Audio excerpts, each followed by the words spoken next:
Dans cette vidéo, je te donne 5 façons de te procurer des revenus passifs. Allez, let's go! Hey guys, bienvenue sur la chaîne. Si tu me découvres, je suis Hikmat, juriste et étudiante en finance. Dans cette vidéo, je te donne 5 idées de revenus passifs et pour chacun d'eux, je te dirai le degré de difficulté pour commencer, le degré de difficulté pour générer 1000 euros et enfin, le degré de difficulté pour maintenir ces revenus passifs une fois mis en place. Allez, c'est parti. Tout d'abord, c'est quoi un revenu passif? Un revenu passif, c'est un revenu que tu gagnes sans avoir à travailler activement en permanence. Il provient d'investissements, de location, de droits d'auteur ou d'activités mises en ligne qui continuent à générer de l'argent après un effort initial.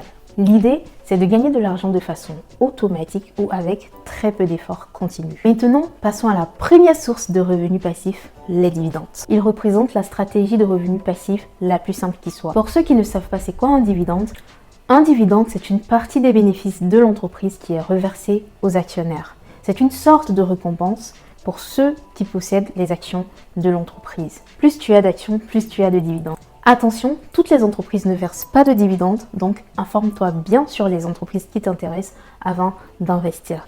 Il faut aussi savoir qu'il y a deux types de dividendes, les dividendes rois et les dividendes aristocrates. Les dividendes aristocrates et les dividendes rois sont des actions d'entreprise qui versent des dividendes de manière régulière et croissante sur le long terme.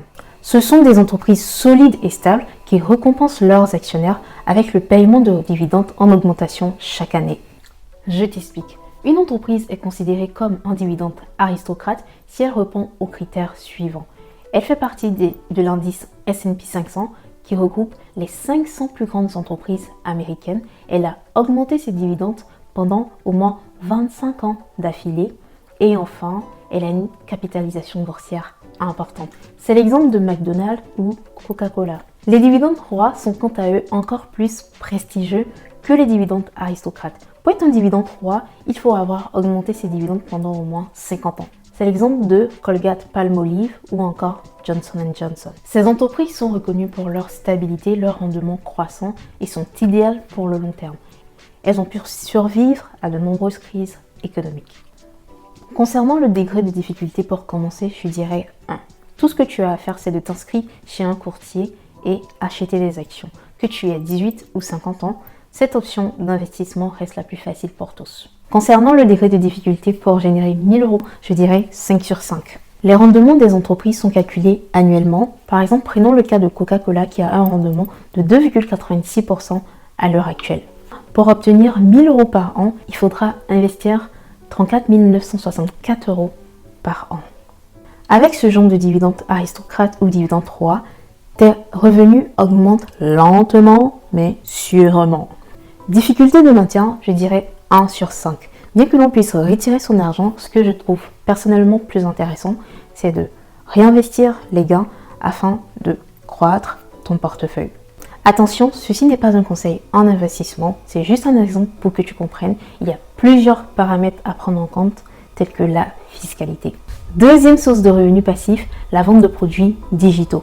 C'est le genre de produit que l'on crée une seule fois, comme un e-book, un cours en ligne ou un fichier Excel de gestion de budget. Ce genre de produit représente l'une des meilleures méthodes pour se générer des revenus passifs en raison du coût de financement très bas. Tu n'auras pas besoin de gérer de stock ni la logistique. Tout est digitalisé, ce qui veut dire que tu pourras te faire des clients partout dans le monde. Par contre, la question à se poser, c'est quelle expertise tu peux mettre à disposition de ton audience. Tu dois donc apporter une solution à un problème ou connaître les besoins de ton audience. Par exemple, si tu sais bien gérer l'argent, tu peux créer un e-book afin de partager les méthodes qui t'ont permis d'être un bon gestionnaire ou les méthodes qui te permettent d'accomplir tes objectifs. Si tu as des connaissances dans une matière très précise, tu pourrais par exemple partager ce que tu sais faire et qui pourrait être très utile aux autres, mais assure-toi de répondre à une demande ou de résoudre un problème. Difficulté pour commencer, je dirais 2. Si tu as un téléphone ou un ordinateur, you are good to start. Difficulté pour générer 1000 euros, je dirais 3. Aujourd'hui, il y a tellement de produits digitaux qui sont gratuits, donc tu dois donner une raison aux gens de vouloir acheter ton produit. Ton produit doit apporter une valeur ajoutée. Soit il est différent et innovant, soit il est meilleur par rapport aux autres produits. Difficulté de maintien, je dirais 2,5 parce qu'il faut procéder à des mises à jour s'il y a des nouveautés. En ce qui concerne le service après-vente, il y a relativement rien d'autre à faire une fois que le client a accès à son produit digital. Ensuite, passons à la troisième méthode pour générer des revenus passifs, le print on demand.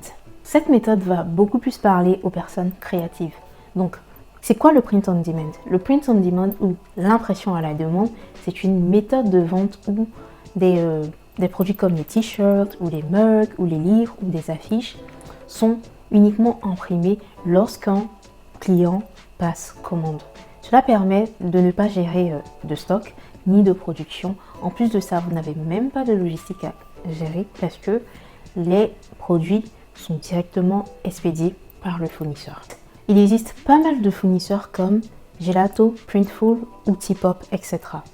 Prenons le cas de Gelato. Tu vas sur gelato.com, tu te connectes si tu as déjà un compte. Sinon, tu crées un compte, c'est super facile. Alors, la plateforme ressemble à ça. Une fois sur la plateforme, tu peux par exemple connecter ton compte Gelato à ta boutique Amazon ou Shopify ou Etsy si tu en as une. Sinon, si tu n'en as pas, encore une fois, c'est facile de créer ce genre de boutique.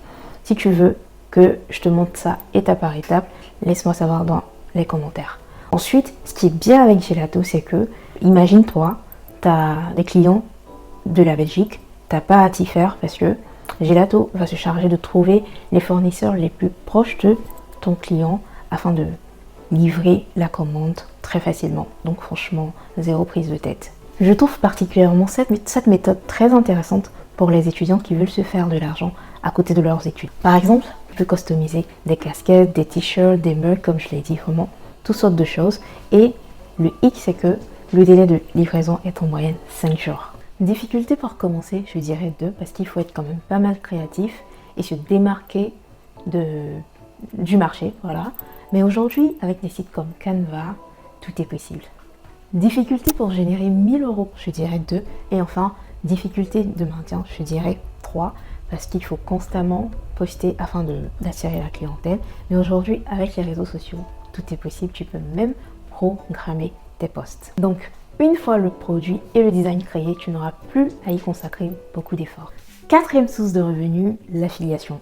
L'affiliation, c'est un modèle de marketing dans lequel tu fais la promotion des produits ou des services d'une entreprise et en échange, tu reçois une commission sur chaque vente réalisée grâce à ton lien unique. Comment ça marche? Je t'explique en détail. Alors, 1. Tu t'inscris à un programme d'affiliation, ça peut être par exemple Amazon Associate. 2. Tu obtiens ton lien unique. 3. Tu partages ce lien sur tes différentes plateformes, tes réseaux sociaux. 4. À chaque fois qu'une personne achètera via ton lien, tu recevras une commission. Je trouve que c'est une excellente façon de se procurer des revenus passifs en recommandant les produits que tu aimes et que tu penses être utiles à ton audience. Tu peux même commencer dès aujourd'hui en commençant par recommander tout ce que tu as déjà acheté toi-même. Ça peut être ta télévision, ton air fryer, ton sèche-cheveux, ton maquillage, ton make-up. Vraiment, tout est possible avec l'affiliation. Difficulté pour commencer, je dirais 0. Toute personne avec un réseau social peut faire l'affiliation. Il suffit juste de partager ton lien via tes différents réseaux sociaux, faire la promotion du produit et t'es tout bon. Difficulté pour se faire 1000 €, c'est là que les choses se compliquent. Tout dépend de ton business model et de ton audience. Ça peut être facile comme difficile. Une des façons d'y arriver, je dirais, c'est de choisir une niche. Par exemple, si tu as une page Instagram où tu partages tes recettes, disons, tu peux par exemple promouvoir tout ce que tu utilises dans ta cuisine et même les épices si tu as une bonne connaissance des épices et avoir même, pourquoi pas, des partenariats avec ces entreprises. Ou si tu es un gourou de la tech, les revenus peuvent grimper assez rapidement puisque les produits tech sont relativement élevés. Donc je donnerai la note de 4 sur 5 concernant la difficulté pour générer 1000 €. Difficulté de maintien, je dirais 0, puisque une fois que le lien est partagé sur tes différents réseaux, tu n'as plus rien à faire, sauf si tu souhaiterais apporter des updates. Enfin, dernière source de revenus sur ma liste, créer une chaîne YouTube. Avoir une chaîne YouTube demande beaucoup d'efforts, mais une fois les vidéos uploadées, elles te généreront des revenus passifs autant de fois qu'elles seront visionnées, même plusieurs années après. Difficulté pour commencer, je dirais 0. Si tu as un téléphone ou un ordinateur, Il suffit juste de créer un compte, faire des vidéos et les poster. Difficulté pour faire 1000 euros, c'est là que les choses se compliquent parce qu'il faut remplir des critères d'éligibilité, à savoir 1000 abonnés et 4000 heures de visionnage. Mais il y a pas longtemps de nouveaux critères d'éligibilité, à savoir 500 abonnés et 3000 heures de visionnage ou 3 millions de shorts. Bref, je vous mettrai le lien dans la barre d'infos pour plus de détails. Et les revenus que tu pourrais avoir dépendent de ta niche.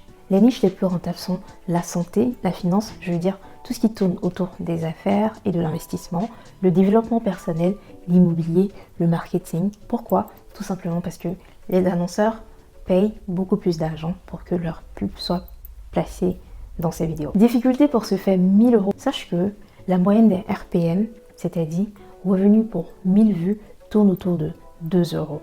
Donc, tout dépend de ta niche, ça peut être plus ou moins. Je donnerai donc une note de 4,5 sur 5 parce que ça demande de l'effort pour créer une audience et beaucoup de temps pour faire et monter des vidéos de qualité. Difficulté de maintien, je dirais 1, franchement, parce que une fois que ta vidéo est montée et mise sur YouTube, tu n'as plus rien à faire. Tout ce que tu as à faire, c'est de continuer à produire des vidéos qui apportent de la valeur à ton audience. 1000 euros peut paraître assez peu pour certains, mais croyez-moi, c'est pas mal, surtout si vous avez votre job à côté ou si vous avez plusieurs sources de revenus.